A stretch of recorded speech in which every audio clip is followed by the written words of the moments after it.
Hi everyone, this is Rohit from Rise to Mastery, and today I'm excited to have Romain Palmieri, who's a co-founder at Grover.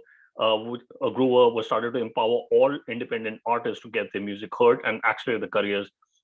He also leads his own indie pop rock music project called SÉVIGNÉ and released its records last year. Romain is a mentor at Techstars Paris and is also an alumni at UC Berkeley. A big thanks to Pierre Toze for the introduction. Welcome to the show, Roman. Happy to be here. Thanks so much. Awesome. So you started an interesting platform which is Grover. But how did you get into this world of startups?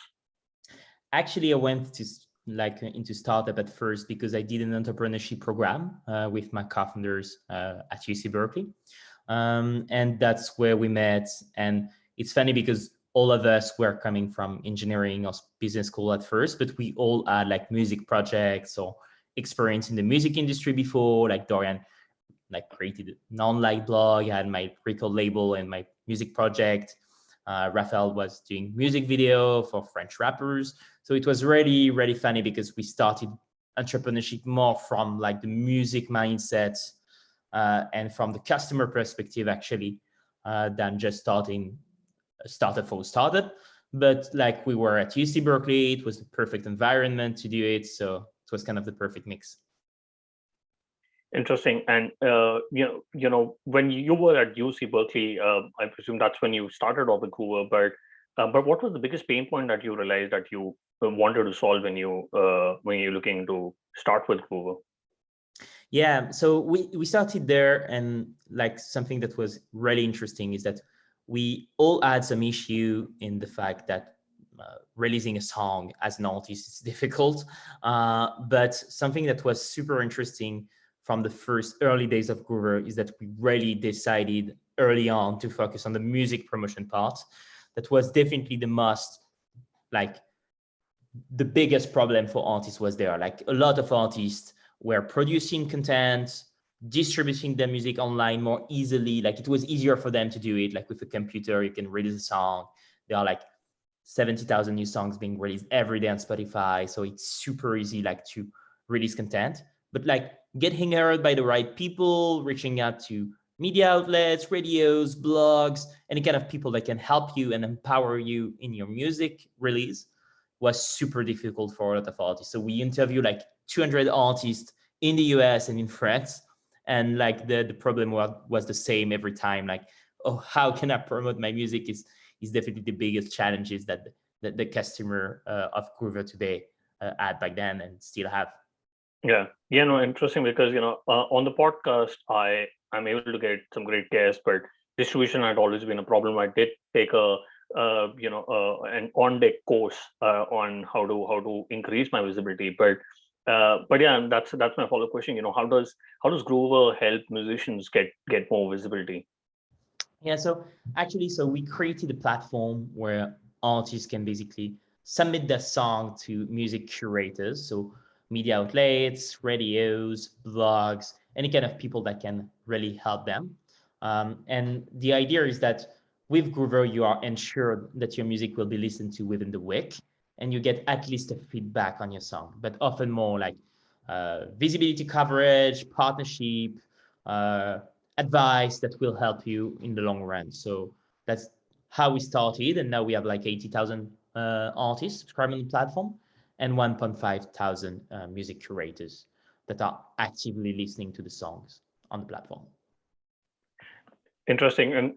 And who do you think is your biggest audience, and how did you go about tapping into that, the first 1,000 users on your platform? Yeah, so we started like we have 80,000 artists subscribed and 1.5 thousand music curators. I think that the main reason for the growth of both sides was definitely the trust they put into the platform early on, and that was really like a way for artists to promote their music more easily, and for curators it was really a new way to discover music that was better for them and that was more insightful. And there are also like an incentive because they can monetize the discovery channel more easily as well, thanks to Groover. So that's the main value proposition that were like the main acquisition channels early on. And now we have like grow obviously the marketing mix with content, with acquisition, with referral, because like the company is growing, of course. Interesting. And, I've been into a couple of marketplaces, but it's always a chicken egg situation.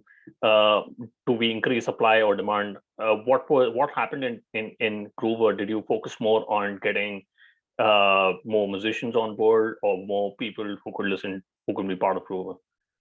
Actually, like it's always kind of the same answer. I'm sure you have, like it's always a bit of both. But we early on decided as well that we want to be an artist-focused company, and in the mission, I mean, and in the strategy for growth, it has an impact, of course, because we were and we still are more focused in the acquisition of new artists joining, because like there are so many artists who have the same issue that we want to empower. And on the curator side, we have already like lots of curators receiving songs, and they don't feel overwhelmed by the songs they receive. So we don't have like this kind of supply to demand issue at this stage. And we really think that curators are easy to onboard at this stage. A lot of actually coming to us and discover Groover as a new way for music discovery and monetization and simplification of their discovery process. So we are definitely more focused on artist growth right now, but of course with the small element and important point that it's still important to have curators at the end. Yeah, very interesting. And what is the revenue model, and how do you make money? Do you make money from the musicians or from the business? Yeah, so we have a marketplace business model. So basically, an artist is paying per curator per song is submitted on the platform. So let's say he choose like 20 or 30 curators, he will pay like 60 euros, something like that, depending on the price of the curator of the platform. And if he has some credits or some discount, depending on how he discovered Groover. And it's very easy to understand because each time a curator is providing a feedback, he earns half of the amount spent by the artist to reach out to him. So there is a money incentive as well for the music curators on the other side. So for instance, like I'm sending my music to you, you cost 2 euros on the platform, it's between 2 or 6 euros. 1 euro goes for you each time you provide a feedback on my music, and 1 euro goes to Groover. So it's basically a 50% marketplace business model.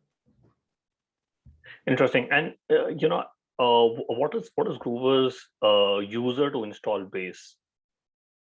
Yeah, so we are not like looking that much into that metric, because we are more looking at how the user are repeating. It's like a desktop strategy, because like users are not installing an app, but it's more like a way for artists to like, we are more looking at how artists will come back on the platform, and if they are coming back often, then how they install something. Okay, understood. And I researched and I found out that 60% of Groover's growth comes from outside of France. How did you go about achieving that? And was it a conscious decision to look at app users outside of France? Yeah, so since the beginning of Groover, we really wanted to be kind of international by design in the way we grow and in the way we want to grow. So we started like with an entrepreneurship program in the US. We had like some network in France and in Europe. So we really wanted to grow the company globally very, very early, and to build network effects globally as well.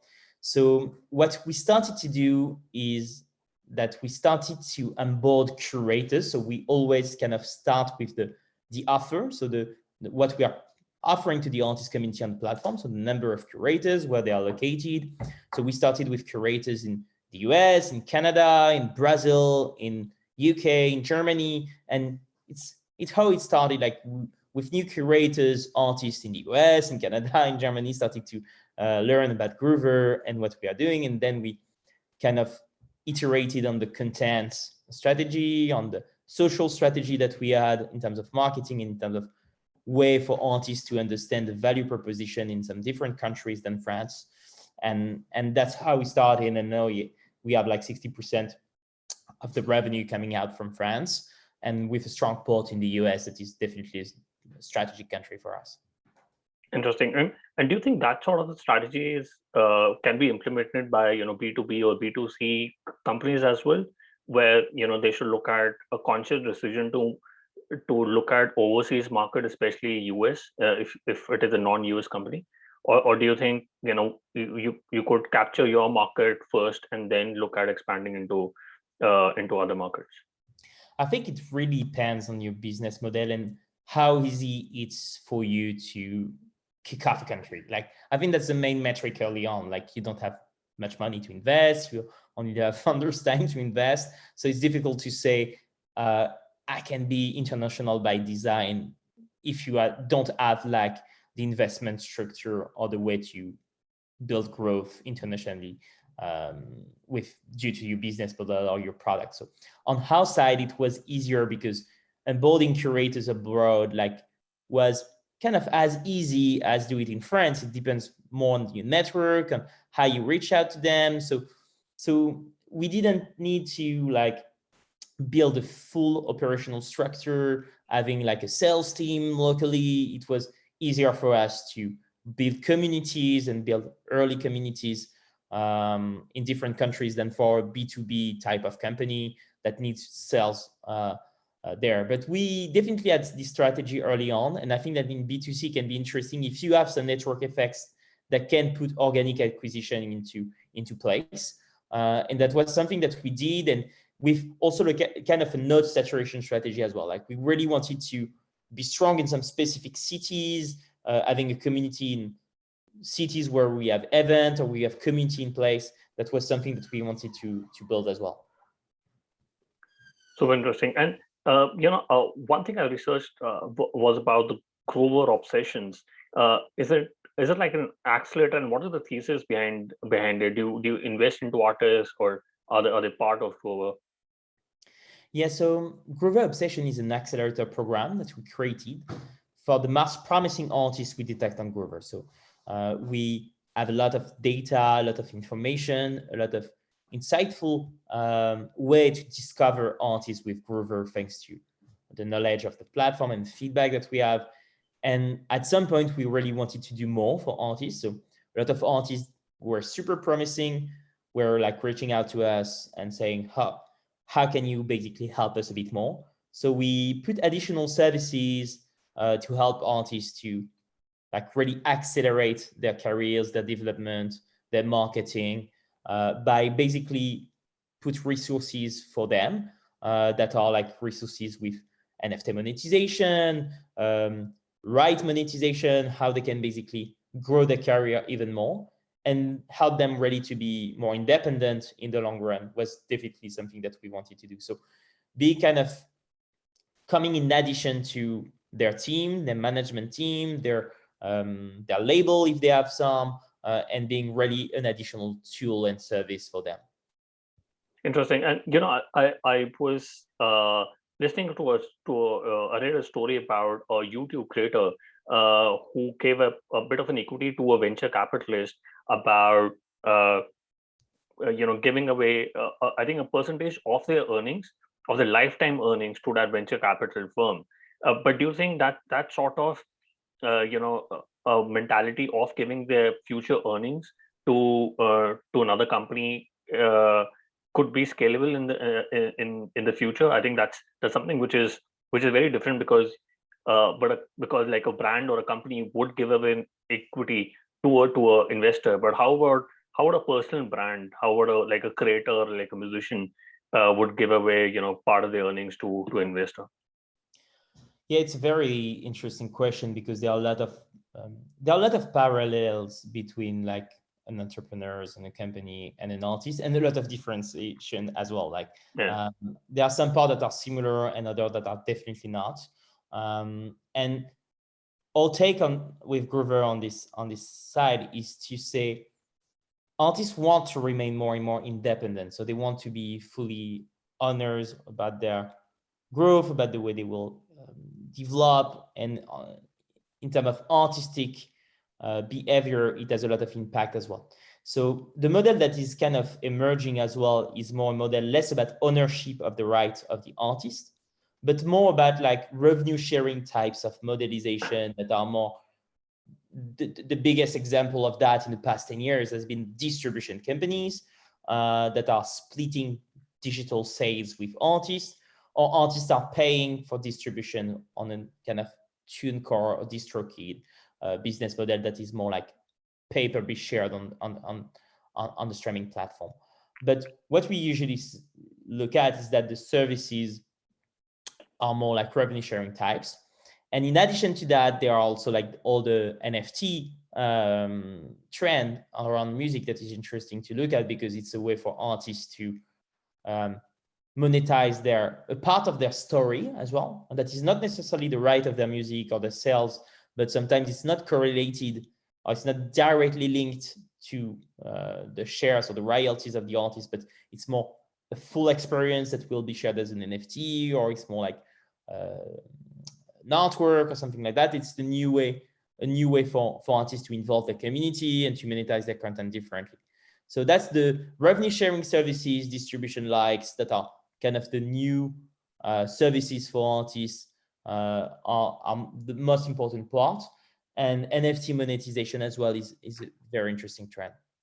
Yeah, no, I was actually coming to the NFT part. I think a lot of people understand about NFTs and a lot of people don't, but I don't know how can you sell NFT for millions of dollars, but it is certainly interesting for artists and art galleries and for musicians and creators. But do you think it complements a distribution channel for a musician if they invest into NFTs? And I was just wondering if Groover is also looking at creating an NFT for musicians for their own brand, and what are your thoughts on that?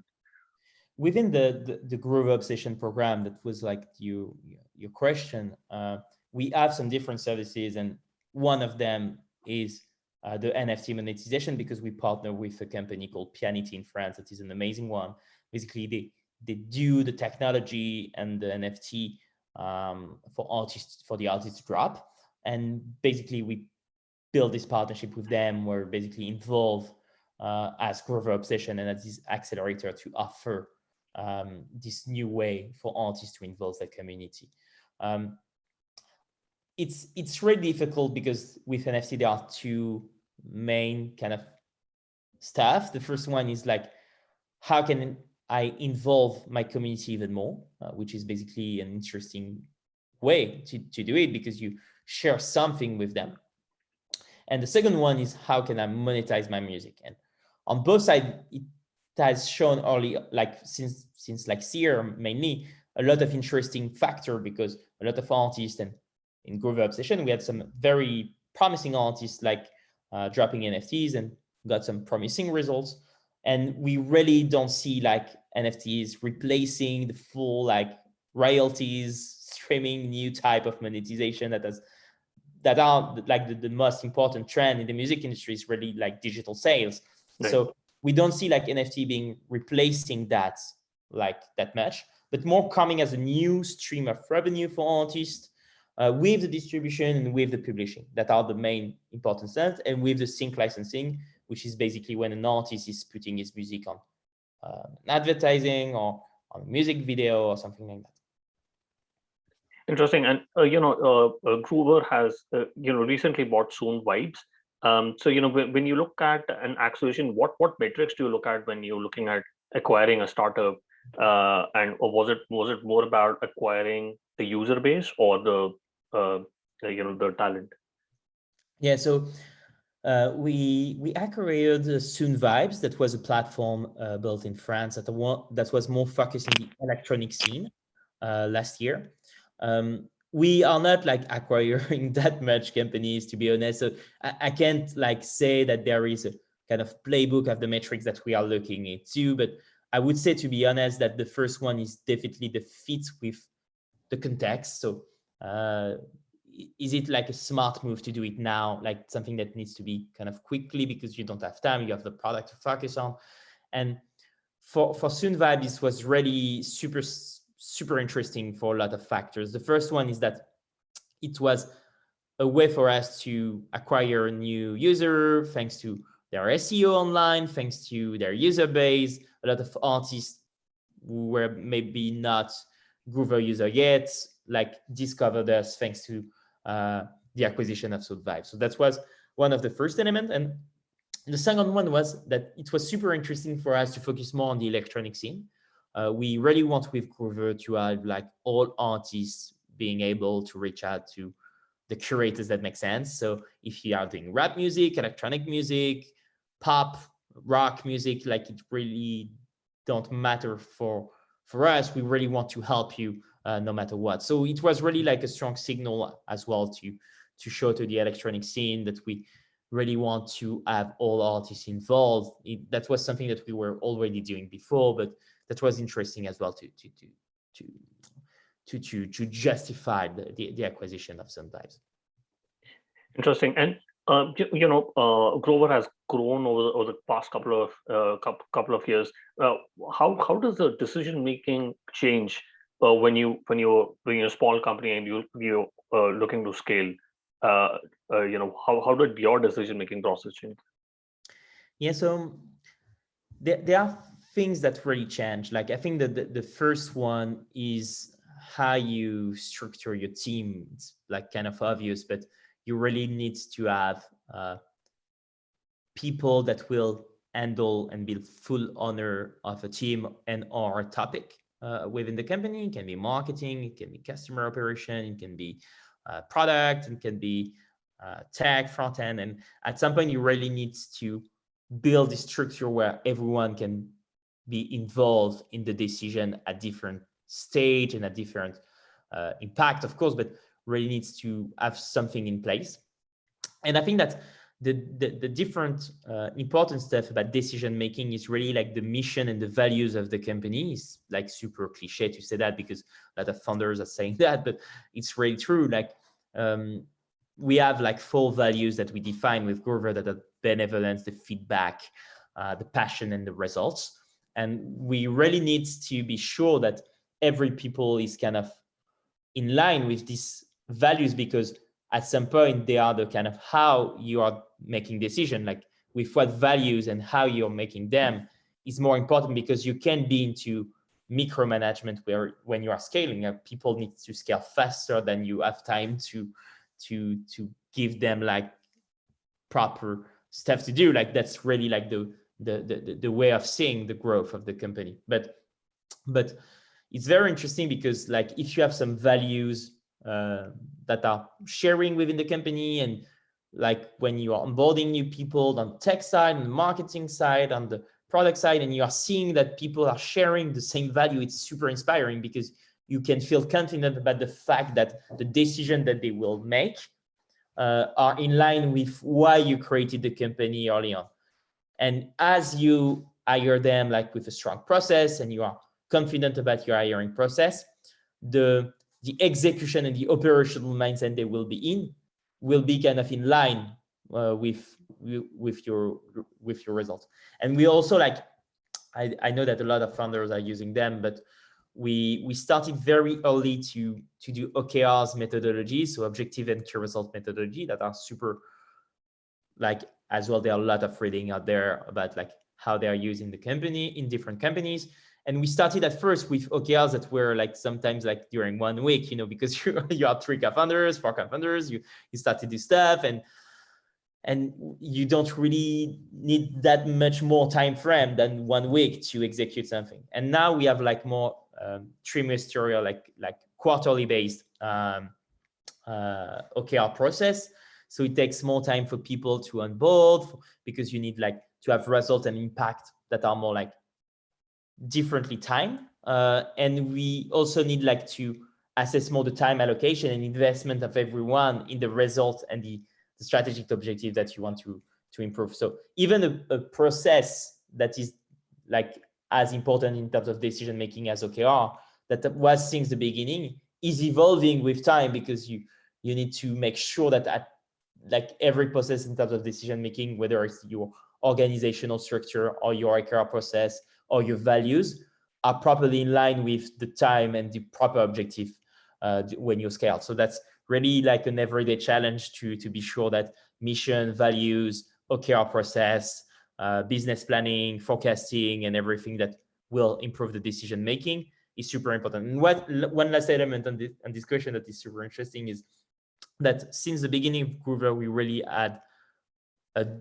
since the beginning we have a small data team that is basically handling as well the BI and for all the teams. So it's super cross team mindset from the beginning. So if you are a marketing people and you want to have data on something, or you are on the product team and you want to have data on something, the data team can structure the data, provide you dashboarding, and it really helps the decision making because you feel more confident to have the proper metrics to really put your decision. So I would say investing very early on data, on the data team, having people that are strong, that will have this kind of mindset of business intelligence is the beginning, is something that will help a lot the decision making, because that's really a way to objectivize any decision somehow. Yeah, no, I think that's super interesting. And I wanted to understand what could leaders do to ensure that the teams feel safe to be the most ambitious that they can be. There can be a lot of failures in a startup, but how do you make them feel safe about it? I think that in the way leaders can empower their team and making a safe environment within the team is, I think that the first one is really to focus on hiring. So being sure that the people that are joining the team fit with the values and the team in place. I think it's super important for leaders to having an impact on the hiring process. If they are if there is doubt, there is no doubt. It's something that we say a lot during the hiring process, and it will simplify a lot some issues afterwards. I think that making a safe environment is really linked to the onboarding process as well. So I think that the first week and the first month of someone joining the team is for a manager or leader a super important time, where you really need to build confidence for the people, making a safe environment where there are no stupid questions to ask when you're joining a team, because it can feel somehow difficult, or you can feel anxious when you are joining a new team. So being sure that making an onboarding that is really properly done with the right documentation. We have everything on Notion, where everyone can look at every workspace, and it's really help a lot the onboarding and making sure that the team can put ambitious target afterwards. And I think that's something as well that is important, is really to we use the OKR process as a way to look for ambitious targets and really don't look at vanity metrics, but really look at what we want to move as a team.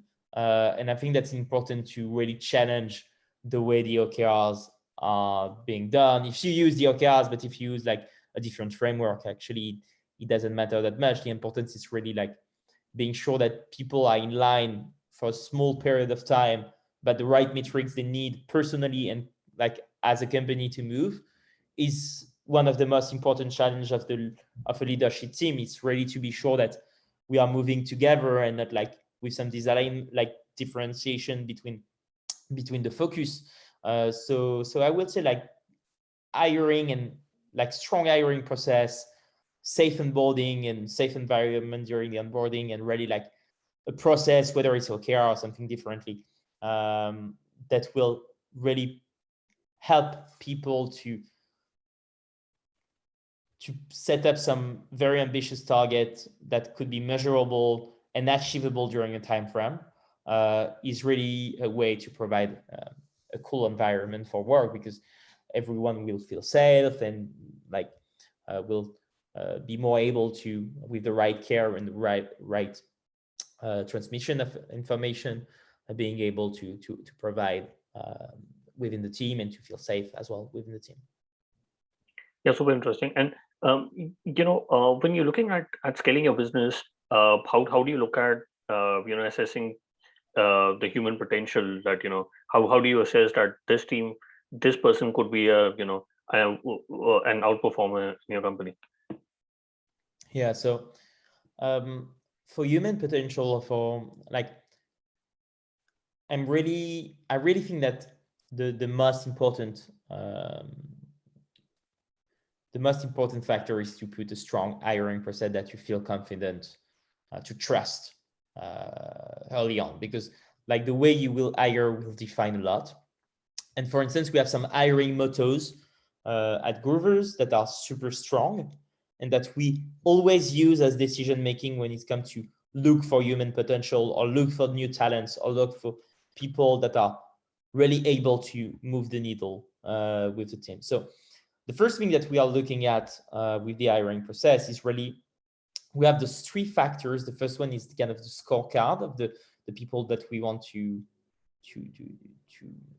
hire. So it's really like very operational elements that are linked to outcomes for the company and that are super important for us during the hiring process to assess. The second one is the fit with the team. So it's super important for someone that you want to outperform, or that we want to be a strong leader within the team, to fit with the team in place, because it will be super difficult to do it without like kind of human component early on, because you're still a young company. And the last one is the fit with the values and the culture of the company, because they will be leaders of the voice of Groover if they are joining. And then when they are like within the team, you have like some monthly updates and some OKRs to verify that people will outperform. It's something that I really love as well within the two things that I'm personally super curious about during the hiring process or when I'm meeting with people. The first thing is kind of the mad skills type of assessment when I'm like hiring from position and I'm seeing that someone is really into some specific element. I don't know, like for user research, for instance, someone that is super into like the voice of users from a previous company, and when you are talking with him or with her, you are like really feeling that user matters a lot to them, and that they could be kind of obsessed or passionate about something to the extent that it's really an expertise for them in terms of execution afterwards. That's really inspiring as well, because you will see some people joining with this kind of passionate component from a past experience that they could bring to your team, and that they could be really interesting to challenge the way you are doing it. And we always like looking as well to onboard people that could somehow raise the bar, that are like better than the team in place. That's really important, because we want to have people who have like experience to really challenge us for the better. And that's why we always like look for people that are better than us, that will really look for the best. So I think that to assess human potential and for the talent acquisition strategy more generally, you really need to have some core mottos or core values like this, core process in place to be sure that you don't like let yourself go into voodoo hiring or into like different, or into only intuition, but you have something in place to really properly assess the way people will provide velocity and performance within the team. I think it's super important. Super interesting. And I quickly want to do the top three. What's your favorite business book? On my side, and it's directly linked with the last question, but I would say it's the Who, the method for hirings. That is really, really interesting one if you want to just invest your time, the team as well into the hiring, and I think it's helped a lot to create a strong company. So I would say that the Who is my favorite business book. We'll put out in the show notes. And if you could go back in time when you started Groover, what is the one thing you would have focused on or done anything differently? I think that the thing that we focused on really at the beginning of Groover that was really interesting, and I think that if I had to go back, I would do the same, to be honest, because it helped us so much, is that we actually read a book with my co-founder that was a book by Diana Kender about entrepreneurship that was interesting, and about like starting a company with meeting user first before building the product was something that we did. And we did because of the past experience that we had before, but we really started Groover like the first month with my co-founders, where all of us like reaching out to 200 artists without any like decision made about like what we will be building as a product, but more like general wish and desire and problem to solve. And we ask like some very, very, very like detailed question about like the problem in general, what they want to solve. And we mapped everything in terms of data to be sure that the way we see the customer issues were not like only intuition, but there was something strong and something true. And I think that starting Groover like with the customer at first, before any product, before any proper decision made, was really something interesting to focus on early on. Interesting. And do you have any favorite online tools, example, Gmail, Slack, Zoom? I'm sorry? Do you have any favorite online tool, for example, Gmail, Slack, Zoom? I think that the tool that I'm the most impressed that I'm using kind of every day is really Notion. I don't know if you use it, but that's really, really an impressive tool. And actually like the whole company of Groover is in Notion. And what we usually say is that if it's not in Notion, it doesn't exist. That is something that is interesting to say to team members, because it's kind of involved if you want to put everything into documentation and to documents, and it helps, like it really helps so much in terms of transparency, in terms of communication, in terms of process. Like Notion is really an amazing tool. Yeah, no, absolutely. I think Notion is a product which I've been using a lot. We'll definitely put that in the show notes. Romain, what is the best way people can reach out to you and know more about Groover? You can reach out to me like on any social or via email. Like it could be super happy to connect with anyone. We are just like, we are growing a lot. We're launching an office in the US, in New York. So we are hiring as well in very different positions as head of marketing and in tech. So feel free to reach out. I would be super happy to connect. Oh, awesome. We'll put all that in the show notes. Romain, thank you so much for taking our time and speaking to us. I really enjoyed my conversation with you. Thank you so much. It was great to be here.